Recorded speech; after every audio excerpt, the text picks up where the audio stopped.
કૃષ્ણવાણી એટલે શ્રી કૃષ્ણના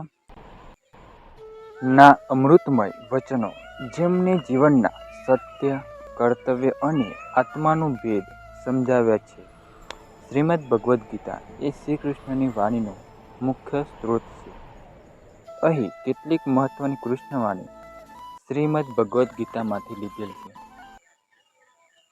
તો દોસ્તો, તમને આ વિડીયો ગમ્યો હોય તો મારી યુટ્યુબ ચેનલને સબસ્ક્રાઈબ જરૂર કરજો.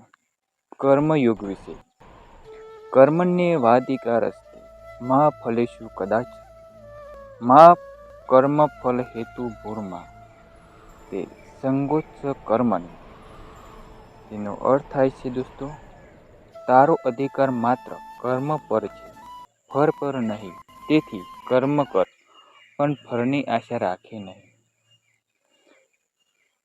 માટે શાંત રહો. શાંતિથી રહેતો મનુષ્ય આત્માને પ્રાપ્ત કરે છે. અર્થ: જે મનુષ્ય ઇન્દ્રિયોને વિશ્રામ આપે છે અને શાંતિથી રહે છે તે પોતાને ઓળખે છે. ભય છોડો. જે મને ભજે છે હું તેને કદી છોડતો નથી. જે ભક્તિથી શ્રી કૃષ્ણને સ્નેહ કરે છે તેઓ ભયમુક્ત જીવન જીવતો હોય છે. મરવાનું નથી, આત્મા અજર છે. નાયમ હન્યતે હન્યમાને શરીર. શરીર નાશ પામે છે પરંતુ આત્મા કદી નાશ પામતો નથી. ભગવાન ક્યારેય છોડતા નથી. સર્વધર્માન્ય પરિત્યજ્ય એક શરણ વજ્ર અહંતા સર્વ પાપેભ્યો મોક્ષયિષ્યામિ મા શુચઃ. તો દોસ્તો, બધા ધર્મો ત્યજીને માત્ર મારા શરણમાં આવી જા.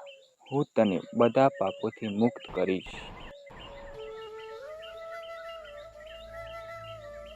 શું તમે કૃષ્ણવાણીમાંથી ચોક્કસ વિષય જેમ કે પ્રેમ, જીવન, મૃત્યુ કે યોગ વિશે જાણવા માંગો છો?